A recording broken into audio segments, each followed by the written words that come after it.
Hey there, people. What's up? How you all doing? I'm Princey Jen, welcoming you all to All Actors World. And yes, I'm first year BHMA student at GHMC Bhopal. तो आज जो medicine मैं शुरू करने वाली हूँ वह है सल्फर. प्रीवियसली मैंने नाट्राम्यूट पढ़ा चुकी हूँ, तो आप जाके उसको एक बार चेक कर लेना. And let's begin with sulphur. तो आप ये पिक्चर देख रहे हैं, यस, इससे आपको पता चलेगा कि येलो कलर सब्सटेंस होता है सल्फर. एंड ये आपको याद रख लेना चाहिए क्योंकि आपको फार्मेसी में जब स्पॉटिंग होती है तो वहाँ पे भी आपको ये रखा मिल सकता है. एंड अगर आपको ये नॉर्मली रखा हुआ है तो आपको पता होना चाहिए कि ये सल्फर है.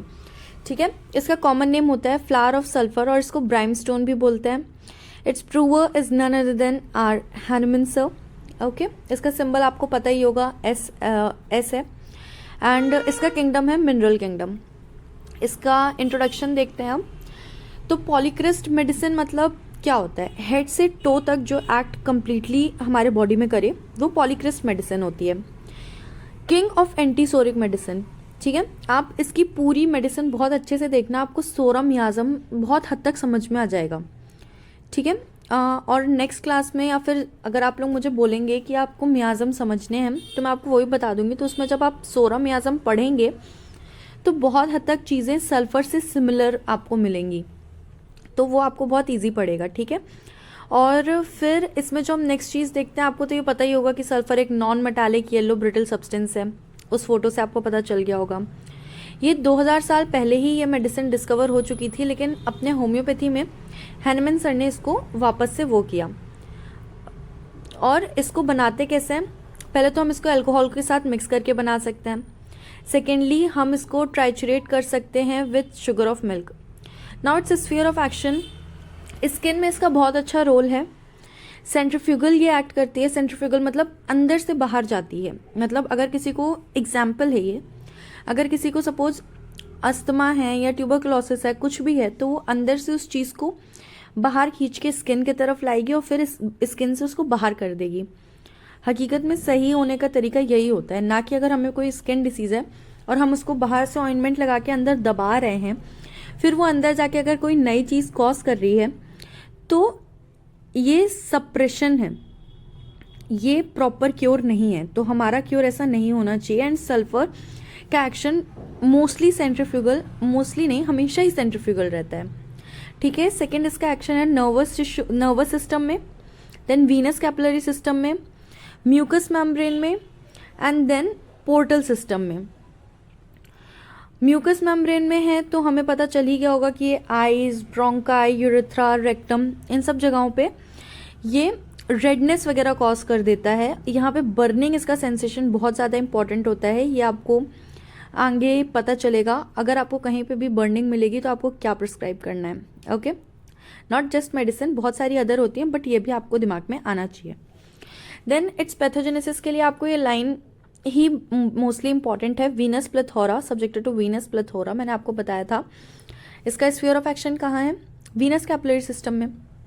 ठीक है. Then portal stasis manifesting as redness, मैंने आपको बताया क्योंकि म्यूकस मेम्ब्रेन में एक्ट करेगी. बर्निंग इसका मोस्ट इंपॉर्टेंट फीचर है, तो रेडनेस वगैरह आएगी ही. म्यूकस, एक्चुअली म्यूकस क्यूटेनियस जो लिखा हुआ है वो है म्यूको क्यूटेनियस जंक्शन. ठीक है. Example, nostril, lips, anus, affecting the skin, produces heat and burning with severe itching. अगर आप कहीं पे भी सपोज आपको इचिंग हो रही है, आप वहाँ पे इच करोगे, रेडनेस होगी. रेडनेस के बाद बहुत ज़्यादा बर्निंग सेंसेशन आ जाएगी आपको. जब स्किन में पढ़ाऊँगी तो ये चीज़ वापस से रिपीट होगी. तो ये चीज़ आप दिमाग में रख लें. एंड जब भी आप सल्फर के बारे में सोचें, आपको इमीडिएटली जो वर्ड आना चाहिए वो है बर्निंग. ठीक है. और ये आपको गाइडिंग सिम्टम्स में, स्किन में मैं 3-4 बार अभी ही बोलूँगी तो आपको ये बहुत ईजिली याद हो जाएगा. So the next thing that we should see is constitution of sulphur. तो पहले फिजिकल मेकअप से स्टार्ट करते हैं. सो फिजिकल मेकअप में आपका जो शुरुआत होगी वो है, इसमें ये लीन थिन होगा, स्टूप शोल्डर, झुके हुए शोल्डर होंगे, वॉक एंड सिट स्टूपिंग. ठीक है. फिर डर्टी लुक होगा, फ्लिथी लुक होगा. ऑल दो ये कैसा पेशेंट है? हॉट पेशेंट है. यहाँ पे मैं लिखना भूल गई हूँ. बट ये हॉट पेशेंट है, लेकिन फिर भी जब हम एक हॉट पेशेंट होते हैं तो हमको फिर भी ये इसको नहाने से बहुत ज़्यादा तकलीफ है, इसको पानी वॉश करना इसको खुद को पसंद नहीं है, ठीक है। और S for sulphur, S for standing, याद रखना है standing is the worst position for sulphur. Sulphur tolerate ही नहीं कर सकता खड़े बड़े रहना, ठीक है। और इसका जो डर्टी लुक है, फ्लिटी लुक है, नहाना इसको पसंद नहीं है, तो ये स्किन इन्फेक्शंस इसको बहुत जल्दी होते हैं। रेडनेस होता है इसका एक्सटर्नल ऑरिफाइसेस में, मैंने ये बहुत बार बता दिया, ठीक है। कहाँ कहाँ पे हो सकता है, नॉस्ट्रल में, लिप्स में, एनस में। टेम्परामेंट कैसा है इसका, नर्वस टेम्परामेंट है, हमने नर्वस टेम्परामेंट नाट्रोम्यूर में भी देखा था। इसका हॉट पेशेंट है, relation with hot and cold में ये हॉट पेशेंट है। मियाजम इसका सोरा, स्टार्टिंग में ही हमने इंट्रोडक्शन में ही देखा था, इट्स एन एंटीसोरिक रेमेडी, ठीक है। तो मियाजम इसका सोरा हो गया। डायथिसिस स्ट्रोफुलस, स्ट्रोफुलस मतलब ग्लैंडुलर स्वेलिंग आपको इसमें मिलेगी, ठीक है। और इसके इतना ही बहुत ज़्यादा इंपॉर्टेंट है, ये याद रख लेना कि S for sulphur, S for standing is the worst position. Okay, so now let's move forward and look some guiding symptoms of sulfur. ठन आ गया गाइडिंग सिम्टम्स। तो या गाइडिंग सिम्टम्स में पहला जो गाइडिंग सिम्टम्स है कि जो इसकी कुछ कंप्लेंट्स हैं वो बार बार कंटिन्यूसली रिलैप्सिंग, बार बार पेशेंट में आ रही हैं, ठीक है। पेशेंट्स को ऐसा लगता है कि वो एकदम ठीक हो चुका है, लेकिन वो डिसीज उसको वापस से अगर आ जा रही है तो हम सल्फर सोचेंगे। अगर हमारी जो केयरफुली सिलेक्टेड रेमेडी है, हमने बहुत अच्छे से केस टेकिंग करी है, हमने सल्फर मेडिसिन हमने रेमेडी निकाली, लेकिन वो फेल हो रही है, वो उसको पूरे तरीके से ठीक नहीं कर पा रही है, कब, स्पेशली एक्यूट केसेस में, तो फिर हमको सल्फर उसको प्रोवाइड करना चाहिए, ठीक है। और स्टैंडिंग उसके लिए बहुत ज़्यादा अनकंफर्टेबल पोजीशन तो है ही। फिर हॉट पेशेंट है, लेकिन उसके बाद भी उसको नहाना पसंद नहीं है। Burning is for sulphur and sulphur is for burning, ठीक है। ये यहाँ पे मैंने लाइन लिखी है 5th पॉइंट में। और ये नैशेस ट्राई ऑफ बर्निंग, ये भी एक बहुत इंपॉर्टेंट क्वेश्चन बनता है, स्टार मार्क मैंने मार्क किया है, आप भी करना। नैशेस ट्राई ऑफ बर्निंग में 3 मेडिसिन आती हैं, सबसे पहले तो sulphur, then phosphorus and then arsenic, जिसमें से सल्फर इनका लीडर है। अब मैं आर्सेनिक और फॉस्फोरस के बारे में आपको बता के कंफ्यूज नहीं करूंगी, वो जब हम ये पढ़ेंगे तो फिर बाद में मैं सल्फर को भी रिवाइज उसके साथ करवा दूंगी, ठीक है। तो लोकल जगह पे या फिर किसी बॉडी पार्ट में अगर ये बर्निंग सेंसेशंस कुछ भी कहीं पे मिल रही है तो हमको सल्फर सोचना है। कहाँ कहाँ पे, स्पेशली सोल्स में, पाम्स में, आइस में, नोज में, मतलब जहाँ जहाँ म्यूकस मेम्ब्रेन का इन्वॉल्वमेंट हो रहा है, all over skin, in the parts all over skin, ठीक है। और बर्निंग किससे एग्रेवेट हो रही है, हीट ऑफ बेड से एंड कवरिंग से, मतलब वो कवर करके अपने आप को सो नहीं सकता। इसमें एक बहुत इंपॉर्टेंट जो सिम्टम है वो ये है कि इसको बहुत ज़ोर से भूख लगती है, ऐसा लगता है इसका पेट पूरा खाली हो चुका है सुबह 11 बजे, ये ज़रा सा भी वेट नहीं कर सकता, इसको चाहिए कि बस मुझे जल्दी से खाना मिल जाए, ठीक है। लिखा हुआ है 6 पॉइंट में, a weak empty all gone sensation in the stomach especially about 11 AM। फिर इसके जितने भी डिस्चार्जेस होते हैं, चाहे तो ल्यूकोरिया, आपको पता होगा, नहीं पता देन कमेंट डाउन बिलो, मैं उसको आपको, अगर ये बेसिक पॉइंट्स वर्ड्स नहीं पता तो मैं हर वर्ड को इलेबोरेट करके नेक्स्ट मेडिसिन से, और ये सारे वर्ड्स भी मैं वहाँ पे कवर करूँगी, ठीक है। नेजल डिस्चार्ज, ये सारे बहुत ज़्यादा ऑफेंसिव रहते हैं, मतलब बहुत स्मेल आएंगी इनसे। और इसके एग्रावेशन किससे, हीट से, ये सल्फर का की पॉइंट है, मतलब ये बेड की गर्मी भी बर्दाश्त नहीं कर सकता है, ठीक है।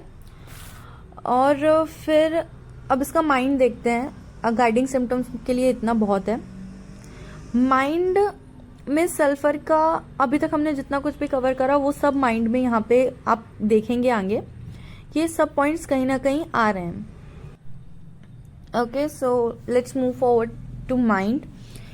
माइंड में आपको पहला पॉइंट क्या दिख रहा है, रैग्ड फिलोसोफर। रैग्ड से आप क्या समझते हैं, गंदा, ठीक है। उसको गंदी चीज़ें भी इतनी ज़्यादा खूबसूरत दिखेंगी, वो एकदम गंदे तरीके से तैयार होगा, लेकिन उसको लगेगा कि he is the most beautiful person in this world, he और शी। ठीक है, वो गंदा रहना पसंद करता है, हमने देखा ये डर्टी फ्लिथी लुक। ओके, सो ये उसका बहुत इम्पॉर्टेंट पॉइंट है। फिर जो इसका पेशेंट रहेगा वो एक पेपर का क्राउन बना के अपने सर पे रखता है और अपने आप को किंग, उस मैजेस्टी जैसा फील करवाता है। वैसे तो ये अच्छा पॉइंट है ना, बट या ये इसका एक इम्पॉर्टेंट फीचर है। ये सेल्फिश है और इसको किसी से कोई फ़र्क नहीं पड़ता, और इसकी मेमोरी थोड़ी वीक होती है। कॉन्वर्सेशन के बीच में ये प्रॉपर वर्ड फाइंड ही नहीं कर पाता कि अब नेक्स्ट वर्ड में क्या बोलूं, या फिर हम कई बार नहीं बोलते हैं गले तक वर्ड फंसा हुआ है लेकिन बाहर नहीं आ रहा है, मुझे पता है ये क्या है। वही चीज़ इसके साथ होती है, बट इसके साथ फ्रीक्वेंटली होती है। ठीक है, और इसका जो एब्डोमेन है वहाँ पे इसको ऐसा फील होता है कि जैसे कुछ मूवमेंट हो रही है, और वो मूवमेंट एक चाइल्ड के जैसे उसको फील होगी। ये अपन थूजा मेडिसिन में भी ऐसा फील करते हैं। इस मेडिसिन में इसको हैप्पी ड्रीम्स आएंगे, जो कि इसको आधी नींद से उठ जाएगा ये और गाना गाने लगेगा। ये थोड़ा सा नर्वस होता है, ये हमने टेम्परामेंट में इसका देखा। और हाइपोकॉन्ड्रियाइकल इन नेचर, ये हमने नेट्राम्यूर में पढ़ा था। आपने अगर वो अच्छे से देखी होगी तो आपको इसका मतलब पता होगा। नीचे कमेंट करना कि इसका मतलब क्या होता है हाइपोकॉन्ड्रियाइकल, ये आपका पहला होमवर्क है।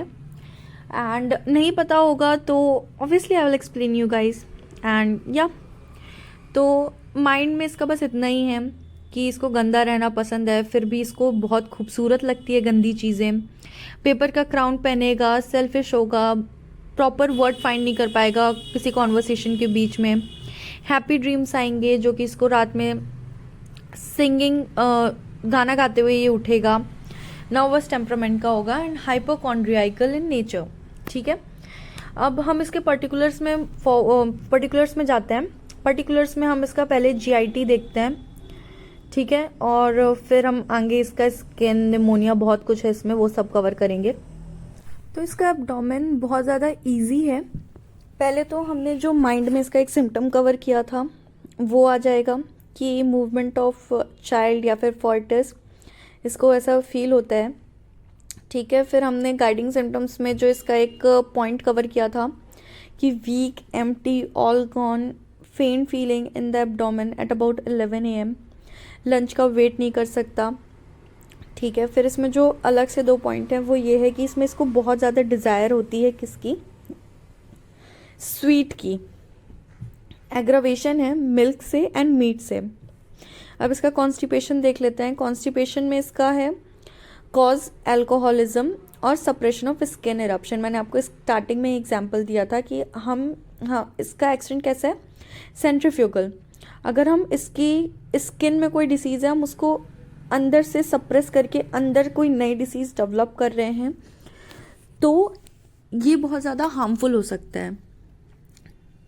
तो अगर ऐसा कुछ हुआ है तो हमको इसमें एक जो सिम्टम्स आ सकते हैं वो है कॉन्स्टिपेशन के। इसका स्टूल कैसा होता है, हार्ड, नॉटी, ड्राई, ऐसे बर्न्ड, लार्ज एंड पेनफुल। ठीक है, और इतना ज़्यादा पेनफुल होता है कि उसका जो पेशेंट होता है वो डेफिकेशन, स्टूल पास करने से बहुत ज़्यादा उसको डर लगता है, और इस वजह से वो बहुत ज़्यादा अवॉइड करता है। उसको इतना ज़्यादा दर्द होता है कि वो, इसका जो बेबी है वो स्टूल पास करने से पहले इनफैक्ट रोता भी है बहुत ज़्यादा कि नहीं मुझे करना ही, उसको करना ही नहीं है। और कॉन्स्टिपेशन ऑल्टरनेट होती है डायरिया से, मतलब कभी कॉन्स्टिपेशन, कभी डायरिया, कभी डायरिया, कभी कॉन्स्टिपेशन। फिर इसका पाइल्स देख लेते हैं। पाइल्स में भी ऑब्वियसली हमको बर्निंग सेंसेशन मिलेगी, पेनफुल ये भी होगा, ब्लीडिंग भी हो सकता है, ब्लीडिंग होगा ही ऑब्वियसली। एनएस जो होगा इसका वो रेड होगा, सोर होगा, इचिंग मिलेगी एनएस में, इचिंग की वजह से वहाँ पे बर्निंग सेंसेशन हो जाएगा उसको। ठीक है, अब डायरिया देख लेते हैं। डायरिया और कॉन्स्टिपेशन इसका बहुत हद तक सिमिलर है क्योंकि इसका कॉज भी सेम है, सप्रेशन ऑफ स्किन डिसीज या फिर अल्कोहलिज्म। फिर टाइमिंग इसकी है कि इस बेड से उठते ही इसको लगेगा, इसके स्फिंक्टर में पावर फील नहीं होगी कि ये कंट्रोल कर सकता है, इस वजह से इसको तुरंत स्टूल पास करने जाना पड़ेगा। और इसका जो कैरेक्टर है वो होगा वाइटिश ग्रीनिश कलर का, जिसमें अनडाइजेस्टेड फूड पार्टिकल्स भी मिलेंगे। और ऑब्वियसली अगर हम इस स्फिंक्टर में इतनी ताकत नहीं है तो ये इनवॉलेंट्री भी होगा। और पेनफुल डायरिया और पेनलेस डायरिया है इसका, एक्चुअली नॉट पेनफुल, इसका डायरिया जो होगा वो पेनलेस होगा। कॉन्स्टिपेशन में बहुत पेन हो रहा है, डायरिया इज पेनलेस, ठीक है। बट फिर भी रेडनेस मिलेगी इसको एनल ओरिफाइसिस में, ठीक है। और एग्रावेशन है सुबह, क्योंकि ऑब्वियसली रोक ही नहीं पा रहा है। कॉन्कोमिटेंस इसके वही हैं कि डायरिया ऑल्टरनेट्स विथ कॉन्स्टिपेशन। अब इसका जो निमोनिया है ये मैं लास्ट में कवर करती हूँ, फिलहाल स्किन देखते हैं। स्किन इसका सबसे ज़्यादा इम्पॉर्टेंट है। मैंने इसकी बहुत सारी चीज़ें पहले कवर करी हैं, तो यहाँ पे मैंने बहुत एक स्पेसिफिक लाइन लिखी हुई है, बाकी आपको चीज़ें पता है, ये मैंने स्टार्टिंग में शायद कवर नहीं किया है। तो देखते हैं जो सल्फर है वो कब इंडिकेट करी जाती है स्किन इरप्शंस में, वेस्कुलर पस्ट्यूलर में। कब? जब स्किन इन्फेक्शन है वो मेडिकल सोप से या फिर ऑइंटमेंट से, किसी लोकल मेडिकेशन के थ्रू हमने उसको सप्रेस कर दिया है। मैंने ये चीज़ कवर की थी एक्चुअली, ओके। फिर जो इसका पेशेंट होता है, मैंने बहुत बार कवर किया है कि ये डर्टी फ्लिटी लुक होता है, ओडोर इसकी अच्छी नहीं होती है इसकी बॉडी से, क्योंकि ऑब्वियसली नहाएगा नहीं तो बदबू तो आएगी ही। सेंसिटिव होता है एटमॉस्फेरिक चेंजेस से, अब ये नहाएगा वाएगा नहीं तो इसको स्किन इन्फेक्शंस होने के बहुत ज़्यादा चांसेस रहेंगे। खुजली होगी तो वहाँ पे रॉनेस होगी, बर्निंग होगी स्क्रैच करने के वजह से भी, और जिस पार्ट में स्क्रैच करेगा वहाँ पे सोरनेस मिलेगी, ठीक है। फिर सप्रेशन आपने स्किन डिसीज का कर दिया है ऑइंटमेंट्स लोकल मेडिकेशन लगा के, कि हमने बस इसको ठीक कर दिया ऊपर ऊपर से, लेकिन अंदर जाके पता नहीं क्या कर दे। तो अगर ये कोई स्किन डिसीज सप्रेस हुई है तो सल्फर के बारे में सोचना चाहिए। हर छोटी सी छोटी चीज़ अगर सप्रेस हुई है। और इसका एक और बहुत अच्छी सिम्टम होता है कि जो बॉइल्स हैं, जो एब्सेसेस हैं, वो समर्स में आती हैं एंड एक के बाद एक आती जाती हैं। लाइक एक ठीक हुआ फिर एक आ गया, सक्सीडेड बाय अनदर, ठीक है। वन बॉइल, अगर एक बॉइल ठीक हुआ है तो वो बार बार रिपीट होगा, वो ठीक हुआ फिर दूसरा होगा फिर तीसरा होगा, ऐसा होता है। और इसके सप्रेशन की वजह से डायरिया तो होगा ही, and diarrhoea as well as what, constipation. अब इसका बेबी देखते हैं। जो बेबी है सल्फर का वो है सोरिक, ऑब्वियसली एंटीसोरिक मेडिसिन है। स्ट्रोफुलस बेबी, ग्लैंडुलर स्वेलिंग मिलेगी, इमैसिएटेड है and pot bellied. Pot bellied मतलब कोई भी आपने पॉट देखा है, कोई पतीला, उसके पीछे का हिस्सा जैसा होगा वैसे इसका पेट थोड़ा सा वैसे बाहर निकला सा होगा। डर्टी फ्लिटी लुक तो होगा ही, लेकिन फिर भी इसको नहाना वॉश करना बिल्कुल पसंद नहीं है। रेडनेस मिलेगी एनल ओरिफाइसिस में। मॉर्निंग डायरिया से ये सफ़र करेगा। मॉर्निंग डायरिया, इसका डायरिया कैसा था, इसका डायरिया जो नॉर्मल था वो कैसा था, involuntary and painless diarrhoea, okay. But यहाँ पे हमें कैसा मिल रहा है, यहाँ पे पेनलेस ही मिलेगा। यहाँ पे गलती से पेनफुल आ गया है, आप उसको देख लेना, वो पेनफुल नहीं है, वो पेनलेस ही है। इसका डायरिया पेनलेस ही होगा। रेडनेस मिलेगी एनल ओरिफाइसिस में, इचिंग होगे, सॉरनेस, बॉइल्स आएंगे एक के बाद एक, ठीक है। और जो बेबी है वो इस वॉर्म इन्फेक्शन उसके पेट में मिलेगा, और इस वजह से इसको वॉर्म इन्फेक्शंस इसको मिलेंगे with intense craving for sweets. Worm infections, sweets की क्रेविंग, ओके, रिलेटेबल राइट। और मैंने बताया था कि जिसका बेबी होगा वो स्टूल पास करने से पहले रोएगा, क्योंकि अगर डायरिया है तब तो पेनलेस है, बट डायरिया में भी दिक्कत तो हो रही है ना बार बार जाने की, एंड कॉन्स्टिपेशन है तो वो तो पेनफुल है ही, क्योंकि इसके स्टूल कैसे होते हैं, dry, hard, naughty, painful stools, ठीक है। अब इसका निमोनिया मैं जल्दी से थोड़ा सा कवर कर देती हूँ। इसके बेबी लिखा हुआ है but ignore that, and pneumonia focus करना। स्किन डिसीज सप्रेस होने की वजह से निमोनिया होगा, और left lobe of the lung, upper left lobe of the lung is affected. आपको ये तो पता ही होगा, right lobe and left lobe, ठीक है। तो उसकी वजह से तो इसके upper left lobe of the lung affected होगा। सेंसेशन में इसके बर्निंग होगी, इसकी चेस्ट पे हैवी फील होगा। कफ भी इसका जो स्प्यूटा है इसका वो ग्रीनिश कलर का होगा, इसका जो स्टूल था वो भी ग्रीनिश कलर का था, बट इसके स्प्यूटा का टेस्ट थोड़ा सा स्वीटिश टाइप इसको होगा। पेन स्टिचिंग पेन है इसके चेस्ट में, और डायरिया इसको, और फिर इसमें डायरिया नहीं है, आई एम रियली सॉरी। और एक नोट है इसका जो बहुत इंपॉर्टेंट है, अगर late stage of pneumonia, sulfur should be thought of in late stage of pneumonia when carefully selected remedies fail to produce a favorable effect. Late stage of pneumonia में हम इसको प्रिस्क्राइब कर सकते हैं कब, अगर जो केयरफुली सेलेक्टेड रेमेडी है वो अच्छे से वर्क नहीं कर पा रही है, ठीक है। फीमेल जेनाइटल ऑर्गन्स में भी हम इसको देख सकते हैं। इसका जो ब्लड है फीमेल जेनाइटल ऑर्गन्स का, ये बहुत इंपॉर्टेंट है।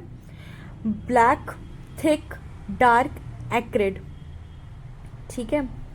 कैसा होगा ब्लड इसका? ब्लैक होगा, थिक होगा, डार्क होगा और एक्रिड होगा। इसमें डिस्मेनोरिया और मेनोरेजिया में हम इसको प्रिस्क्राइब कर सकते हैं। पेन इन पीरियड्स, हैवी और प्रोलॉन्ग मेंस्ट्रुअल ब्लीडिंग। डिस्मेनोरिया मतलब पीरियड्स में जो पेन होता है, और मेनोरेजिया मतलब प्रोलॉन्ग्ड मेंस्ट्रुअल, बहुत ज़्यादा हैवी ब्लीडिंग हो रही है तब, ठीक है। और या that's it for this video. Thank you so much for watching it.